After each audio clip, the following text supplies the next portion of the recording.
Okay, so we are repeating by answering. Number 1, define your nightmare, the absolute worst that could happen if you did what you are considering. What doubt, fears, and what ifs pop up as you consider the big changes you can or need to make? Envision them in painstaking detail. Would it be the end of your life? What what would be the permanent impact, if any, on a scale of 1 to 10? Are these things really permanent? How likely do you think that it is that they would actually happen? Okay, so answering the first question.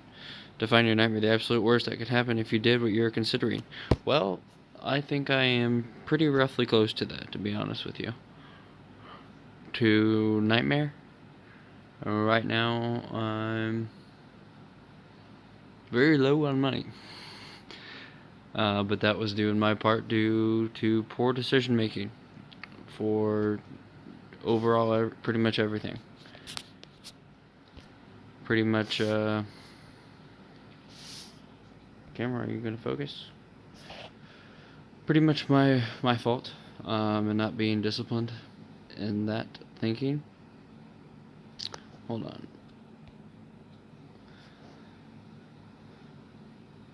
So what am I considering? Really considering just doing social media full time and making content that people would want to watch, and not only that, but helping to solve the problem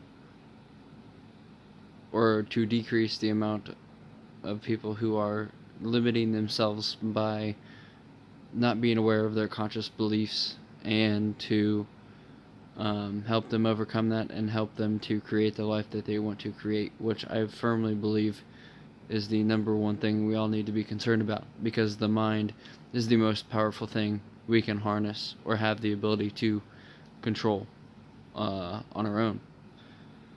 What doubt, fears, and what ifs pop up as you consider the big changes you can or need to make? Doubt, fears, and what ifs pop up. Really no doubt, really no fears. I mean, if it doesn't work out, it doesn't work out. I mean, I've gotten good traction so far, though, so I doubt that is going to be an issue. For doubts or fears. Honestly, fears are few and far between. What ifs that could happen are more than likely good for the most part. I could drastically change my life and change the lives of those around me, and helping to benefit people that I've never met before, and helping to change their lives in ways that they never imagined. Pop up as the big changes you think you need to make. Envision them in painstaking detail. Well, I pretty much already did there. I mean, I'm already in the situation that I never thought I'd be in, which is trying to come up with funds to pay for gas and just the necessities right now. But we're working on that, and I have ways to do that. Would it be the end of your life? Absolutely not. No. Because I would be able to learn from everything that I have done so far and through my experiences of that. What would be the permanent impact, if any, on a scale of 1 to 10? Permanent impact would be 1. Really. Because I am me, and if any of this comes up in employment opportunities or whatever, like no, I'm not going to sacrifice my not being honest and clear with people so that I can work for a company in the future. Like, it's all out on the table. Like, I don't see a problem with that. Are these things really permanent? Have already answered that. No. How likely do you think that it is that they would actually happen? Very low. Okay, that is the first question. Second question, what steps could you take to repair the damage or get things back on the upswing, even if temporarily?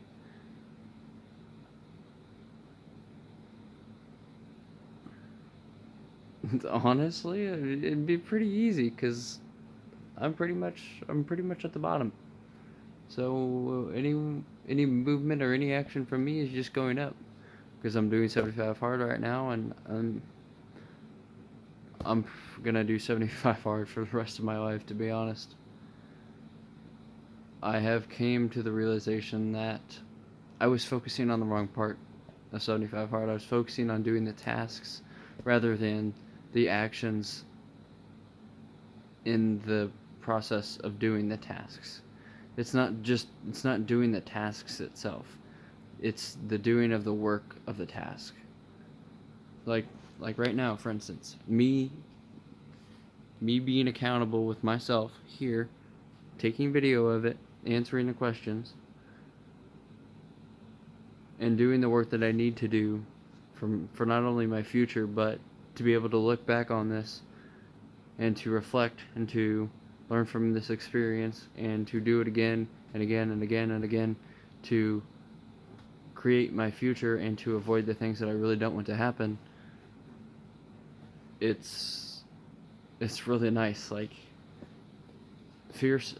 I mean, didn't really believe it at first, but fear setting is the way to go instead of goal setting. Obviously, it's nice to have goals, but at the same time, if you're doing goal setting, then you need to define your fears as well, because your fears are going to motivate you more than your goals ever will.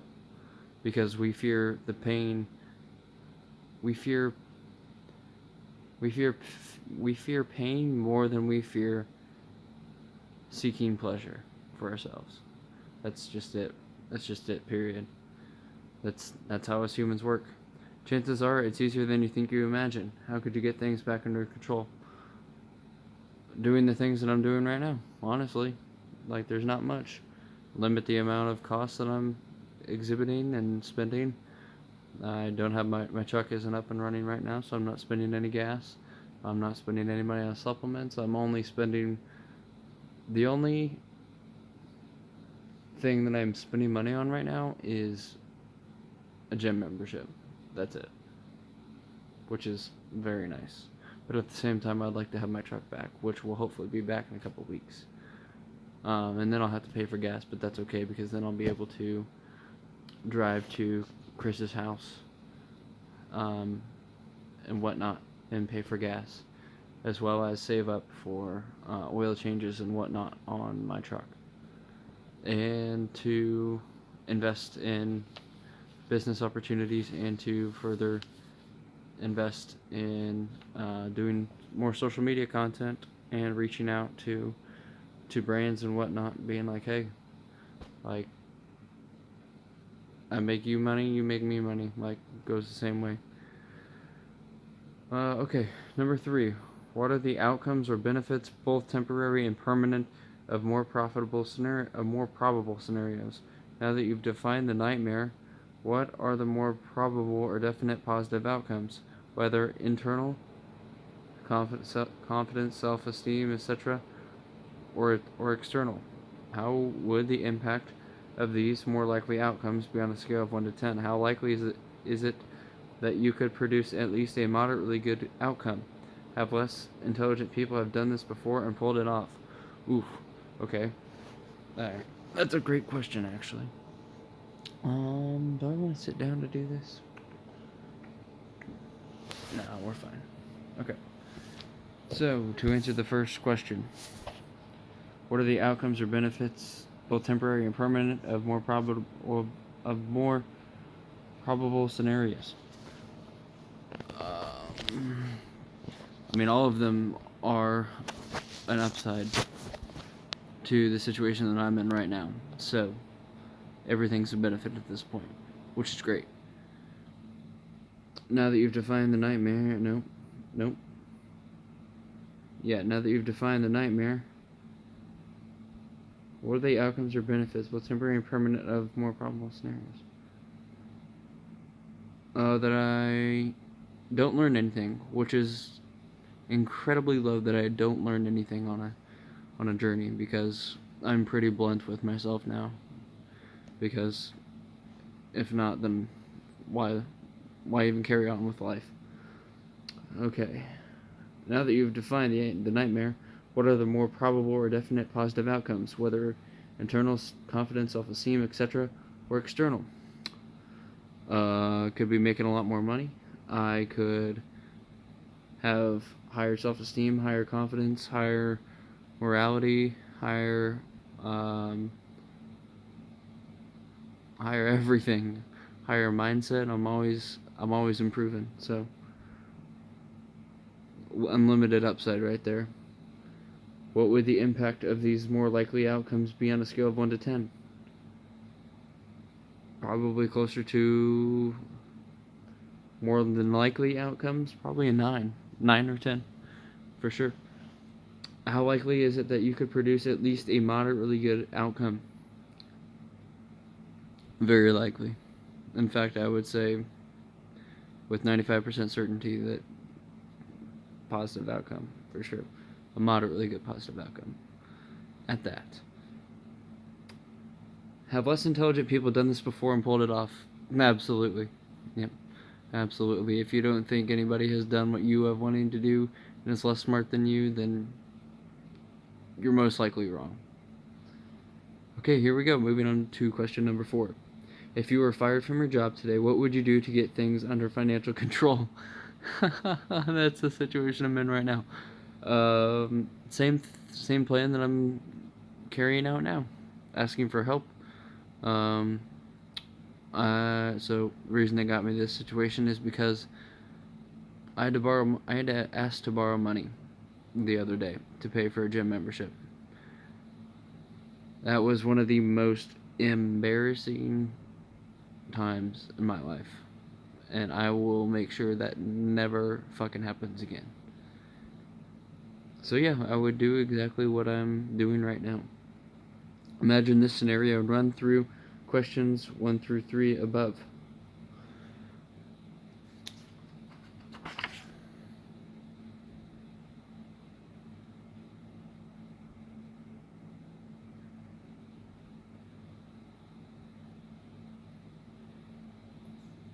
Yeah, I pretty much just answered those already.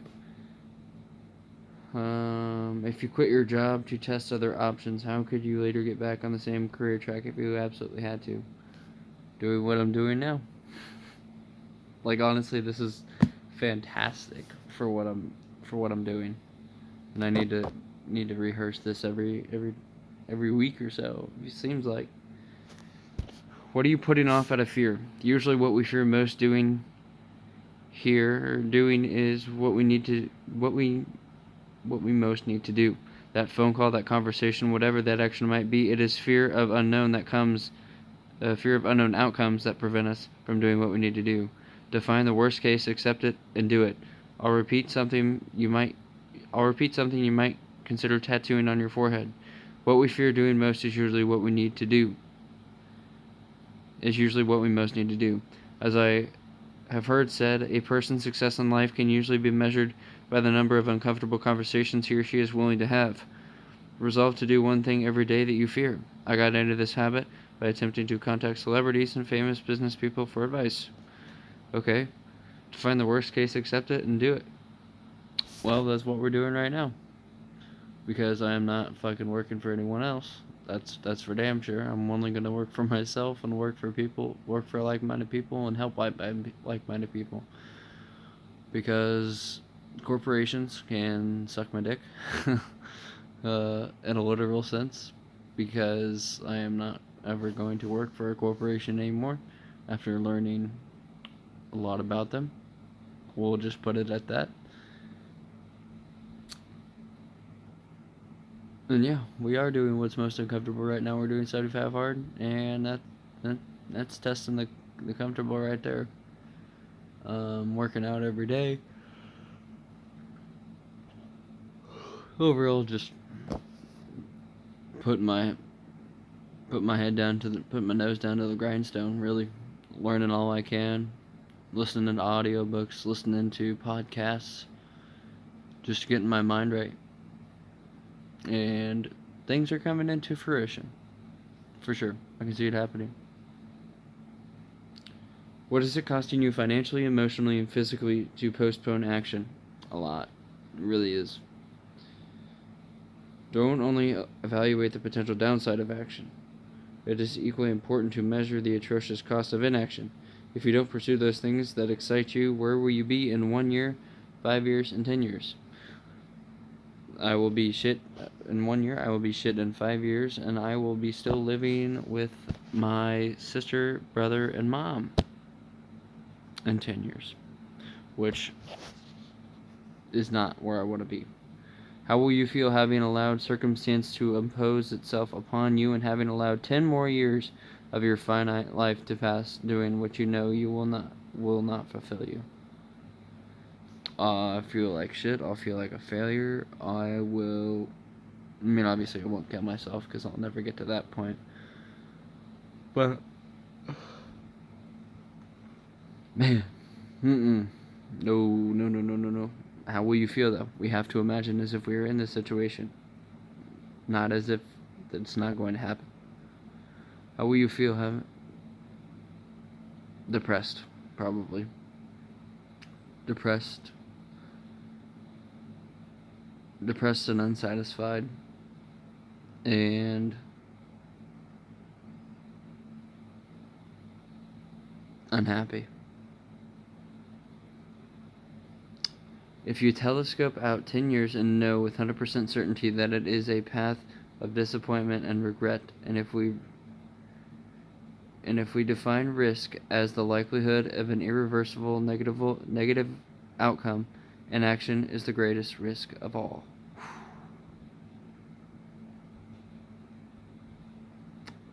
Wow. Let me reread that again real quick.